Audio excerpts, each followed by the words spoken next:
Jangan lupa subscribe YouTube channel Metro TV News dan jangan lupa nyalakan notifikasinya. Mbak Erlina, kalau Anda melihat begitu ya penanganan COVID-19 di Indonesia, apalagi ini sudah ada instruksi dari Presiden yang mengatakan gas dan rem, dan seluruh kepala daerah sudah diberikan kewenangan masing-masing untuk mengatasi di daerahnya masing-masing. Bagaimana Anda melihat kepala daerah ini dalam penanganan COVID-19 di daerah-daerah ini? Apakah mereka bisa menerapkan apa yang dikatakan gas dan rem ini dengan baik? Atau jangan-jangan Anda melihat mereka masih bingung begitu Mbak untuk bisa mengeksekusinya? Sederhana saja ya, ini kita bodoh-bodohan aja ya.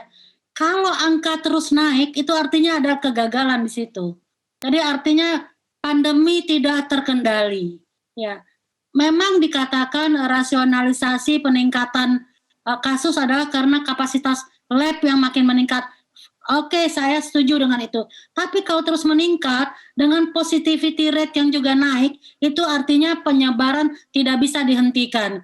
Dan ini bahaya Pak Fazrul. Bahayanya kenapa? Ya, jangan lupa, rumah sakit Ibu. ini penuh sekarang. Ibu, Dan kalau rumah sakit penuh, kita tinggi. kelelahan. Ini maraton loh dari Maret sampai September ini. Ini dokter juga petugas kesehatan juga manusia, nggak bisa kerja. Keluarga saya sebagian dokter, Ibu.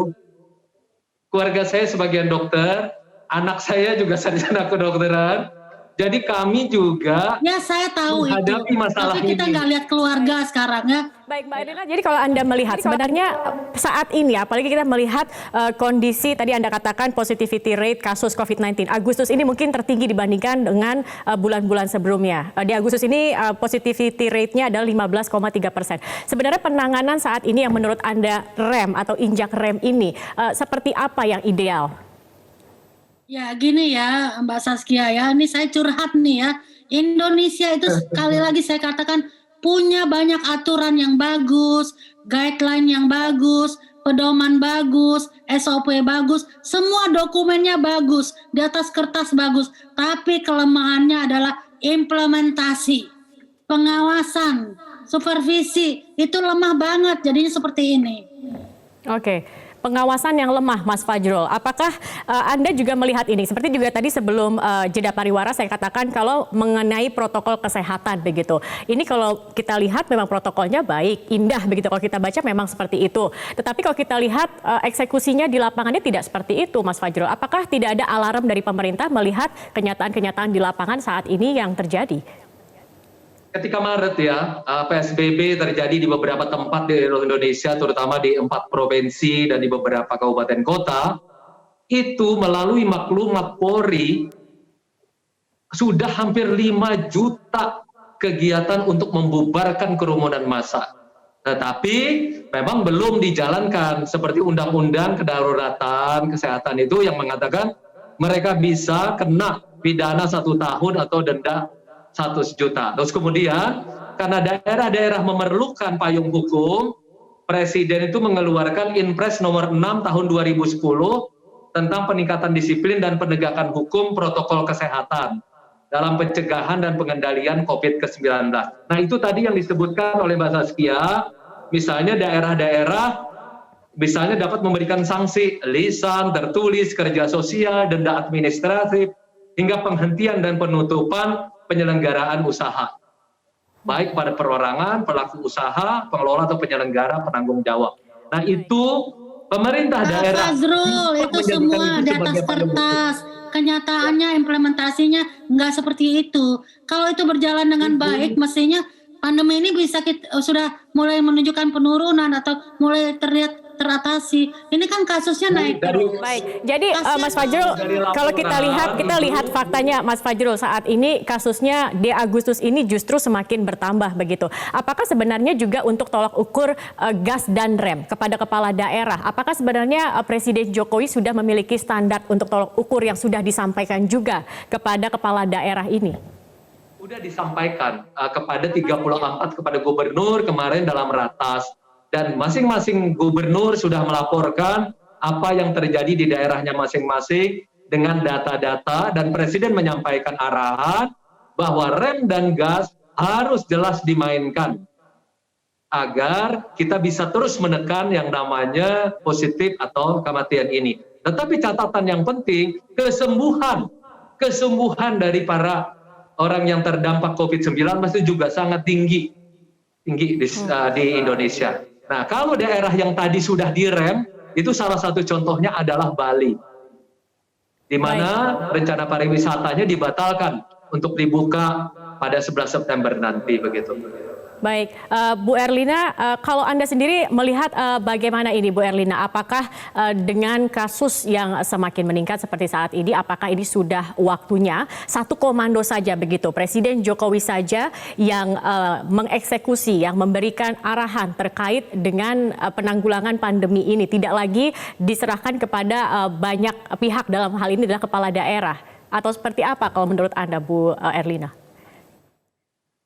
Ya, jadi kami adalah para dokter pihak yang sangat prihatin dan deg-degan dengan kondisi seperti ini. Setuju. Cuman ingin tahu, ini pemerintah targetnya bagaimana? Targetnya kapan? Harus ada timeline dong, jangan flow seperti itu, berjalan seperti itu, tidak ada batasnya di mana harus lebih tegas, harus lebih eksekusinya harus lebih jelas. Saya setuju kalau satu orang ngambil komando, ya satu orang, dalam hari ini Pak Presiden kita Pak Jokowi ambil komando dan harus lakukan dengan cepat. Ya, Komando tinggal di bawah Presiden Joko Widodo. Baik, Mas Fajrul, kita biarkan dulu Bu Erlina. Silakan Bu Erlina diteruskan. Ya, ini kan sekarang kadang-kadang ini kan saya ngikutin nih dari Maret nih ya, berubah-ubah. Satu pihak mengatakan begini, tiba-tiba besoknya berbeda, nanti berbeda lagi. Bukan saja aparat yang bingung, saya kira masyarakat lebih bingung lagi. Ya, jadi mestinya lebih tegas, lebih terarah, dan bila mana itu tidak tercapai, cepat ambil keputusan. Baik, Mas Fajrul, silakan. Mas Fajrul, kalau kita melihat ini sebenarnya sudah di puncaknya belum sih? Sudah di puncak belum? Dan apakah satu komando dan rem ini sendiri?